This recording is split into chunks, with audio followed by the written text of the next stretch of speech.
માધવપુરનો માંડવો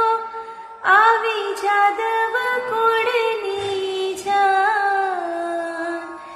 પરણે રાણી રૂક્ષમણી વરવાંચિત શ્રી ભગવાન, પરણે રાણી રૂક્ષમણી વરવાંચિત શ્રી ભગવાન, જાદવ જાનૈયા થયા વળી માંડવિયા પડસો, જાદવ જાનૈયા